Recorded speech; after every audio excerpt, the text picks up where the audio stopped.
أعوذ بالله من الشيطان الرجيم. Kita akan mencoba untuk mempelajari kitabullah tabaraka wa ta'ala, bagaimana cara kita membaca Al-Quran dengan benar sesuai dengan perintah Allah Rabbul Izzati wal Jalalah, warattilil Qur'ana tartila.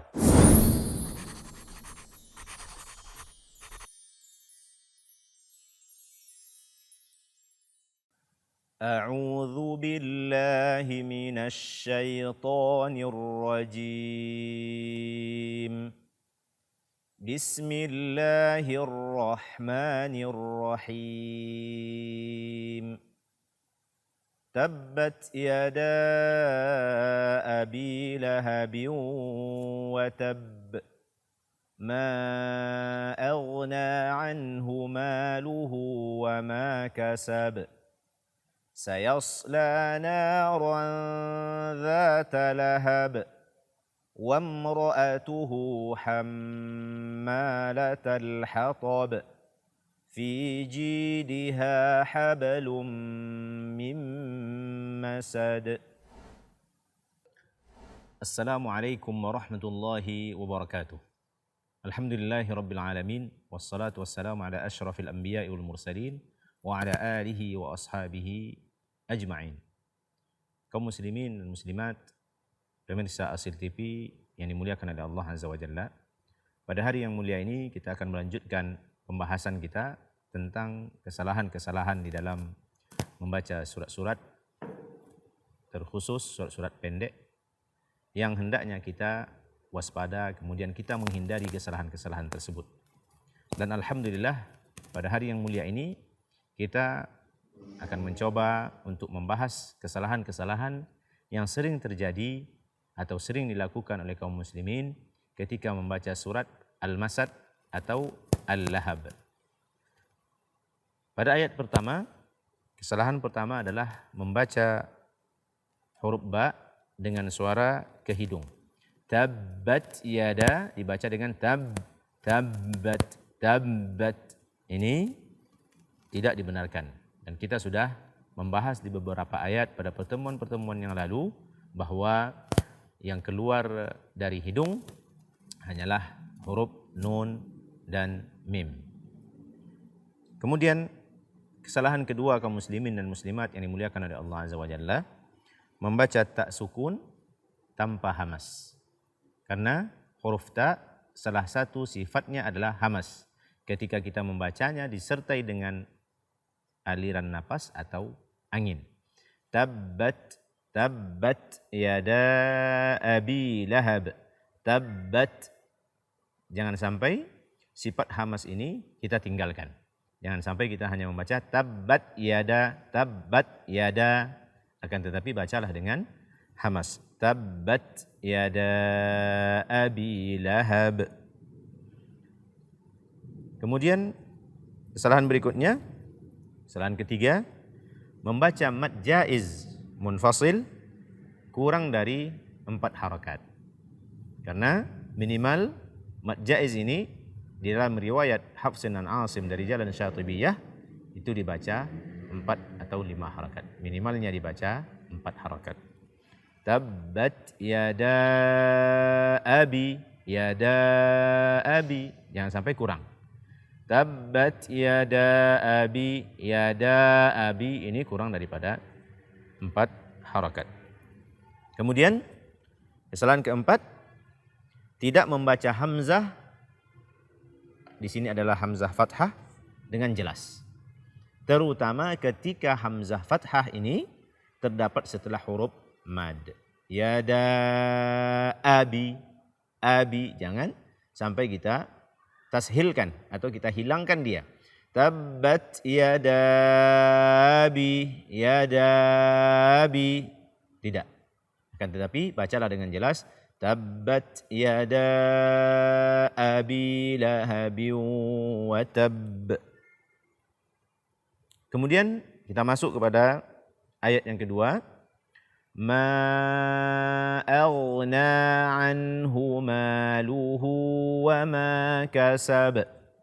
Kaum muslimin dan muslimat, pemirsa Asil TV yang dimuliakan oleh Allah Azza wa Jalla, pada ayat yang mulia ini juga ada hukum yang berulang, yaitu mad jaiz munfasil, jangan sampai kurang daripada 4 harakat.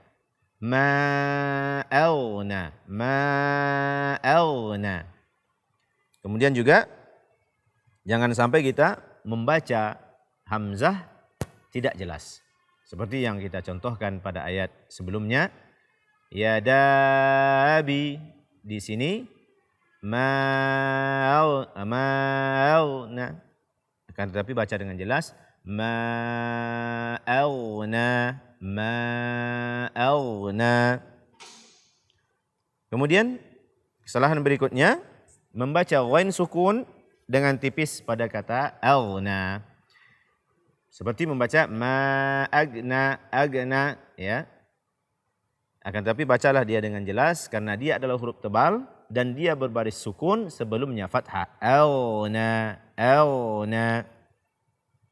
Kemudian membaca ghain sukun dengan qalqalah pada kata yang sama, pada kata aghna. Aghna, aghna, ya. Ma aghna, aghna, ini juga tidak dibenarkan.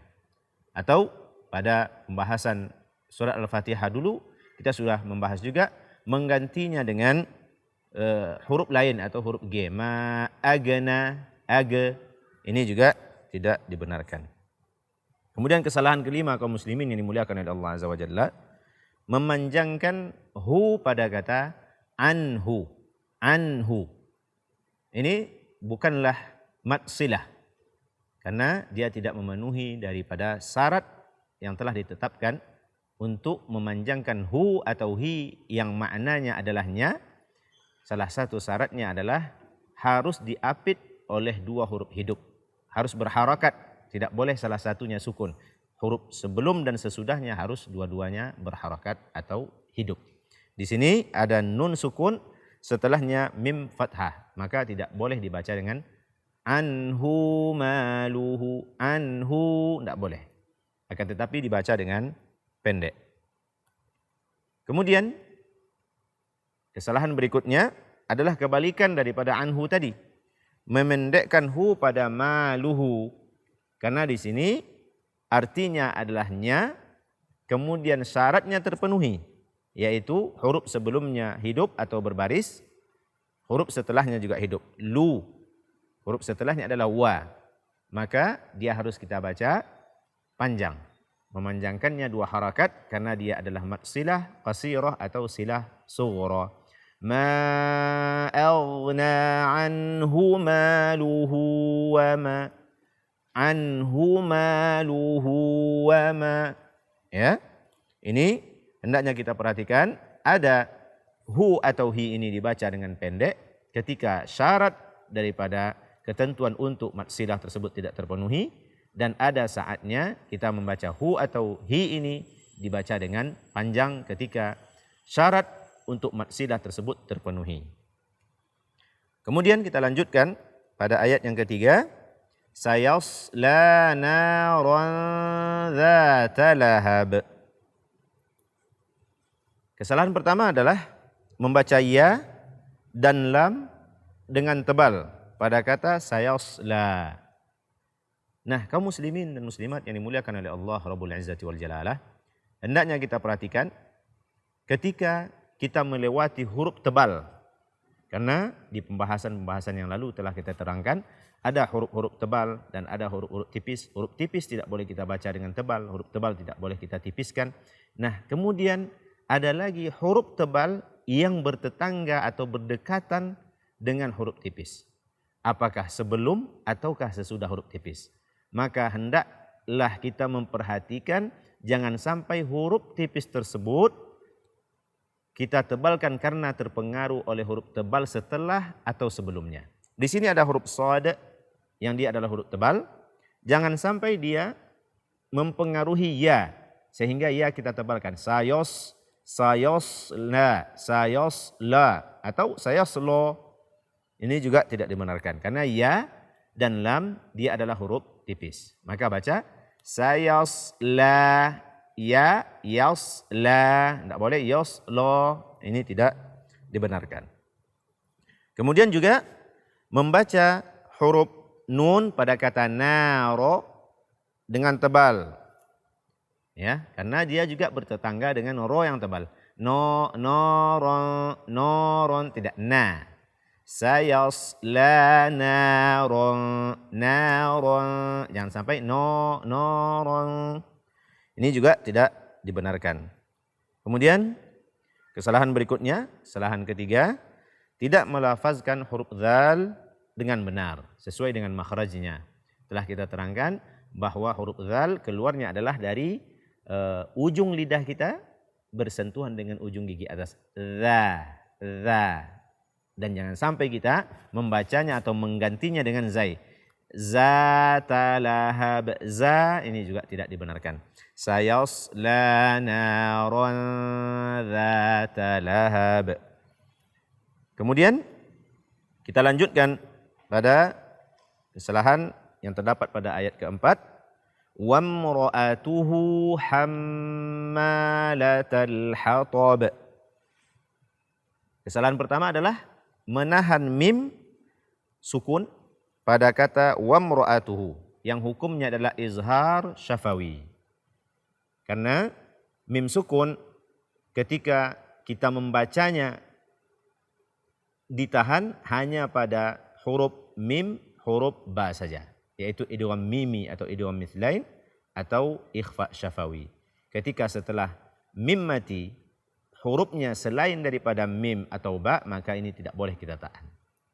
Wahdhar lada wawin wafa an takhtafi, kata Al-Imam Al-Jazari rahimahullah tabaraka wa ta'ala. Terkhusus lagi, hati-hati kalian, kata Imam Al-Jazari, ketika setelah mim mati terdapat huruf waw atau huruf fa, jangan sampai kalian samarkan bunyi mim mati tersebut, karena hukumnya adalah izhar, jelas, izhar syafawi. Jadi tidak boleh kita tahankan. Setelah mim mati ini adalah huruf ra, maka dia dibaca dengan jelas. Wamra'atuhu. Jangan ditahan. Wamra'atuhu. Kemudian membaca hamzah dengan tebal pada kata wamra'atuhu. Sebagaimana yang kita terangkan tadi, bahwa ra adalah huruf tebal, jangan sampai hamzah fathah ini terpengaruh oleh ra tersebut. Wamra'atuhu, ra'atuhu, ini tidak dibenarkan. Wamra'atuhu. Kemudian kesalahan ketiga pada ayat keempat ini, tidak memberikan hak gunnah pada mim bertasydid yang hukumnya adalah gunnah musyaddadah atau juga dikenal dengan wajibul gunnah. Hendaknya kita menahannya apa yang dinamakan dengan gunnah musyaddadah tersebut, yaitu mim dan nun yang bertasydid. Wa gunna miman thumma nunan syuddida, kata Imam Al-Jamzuri rahimahullah tabaraka wa ta'ala. Dan dengungkanlah nun, mim dan nun ketika mereka bertasydid. Hammalatal hatab. Jangan dibaca hammalatal hatab, akan tetapi ditahan dan diberikan hak gunnah pada mim tersebut. Kesalahan yang keempat adalah membaca ta marbutah dengan dhammah pada kata hammalata, bukan hammalatul hatab. Kesalahan berikutnya adalah membaca ha dengan tebal pada kata hatab. Sesuai dengan apa yang kita terangkan barusan, jangan sampai huruf tebal mempengaruhi huruf tipis yang berada sebelum atau sesudahnya. Di sini ada kata to, ada huruf to yang dia adalah huruf tebal, jangan sampai ha menjadi hatab, akan tetapi dibaca hatab. Kemudian kesalahan keenam pada ayat yang sama, pada ayat keempat ini adalah membaca huruf to dengan tipis atau membacanya dengan hamas. Hatab. Kaum muslimin dan muslimat, pemirsa Asri TV yang dimuliakan oleh Allah Rabbul Izzati wal Jalalah, kesalahan yang terdapat pada ayat kelima atau ayat terakhir pada surat Al-Masad ini adalah yang pertama membaca jim dengan rikhwah. Fi jidiha, akan tetapi bacalah dengan jelas jidiha. Kemudian kesalahan kedua, tidak memberikan hak gunnah pada tanwin setelahnya mim yang hukumnya adalah idgham bi gunnah. hablum mim masad. Kesalahan berikutnya, kesalahan ketiga, tidak memberikan hak gunnah pada nun sukun setelahnya mim. Hukumnya sama, idgham bi gunnah, mim masad, hablum mim masad. Kemudian kesalahan yang terakhir, sebagaimana kita melihat pada setiap akhir daripada ayat-ayat yang terdapat pada surat Al-Masad atau Al-Lahab ini, dia adalah huruf-huruf qalqalah. Watab, kasab, lahab, hatab, masad. Jangan sampai kita menghilangkan sifat qalqalah daripada huruf-huruf tersebut. Jangan sampai kita membaca watab, kasab, akan tetapi berikanlah hak qalqalah atau pantulan ketika kita mensukunkan huruf-huruf qalqalah tersebut. Mungkin hanya ini yang dapat kita sampaikan. Tidak lupa kita berdoa, semoga Allah Azza wa Jalla memberikan kepada kita ilmu yang bermanfaat, memberikan kepada kita keistiqomahan di dalam menuntut ilmu, di dalam mempelajari Al-Quran dan Sunnah Rasulullah sallallahu alaihi wasallam. Subhanakallahumma wa bihamdika, asyhadu an la ilaha illa anta, astaghfiruka wa atubu ilaika. Wassalamualaikum warahmatullahi wabarakatuh.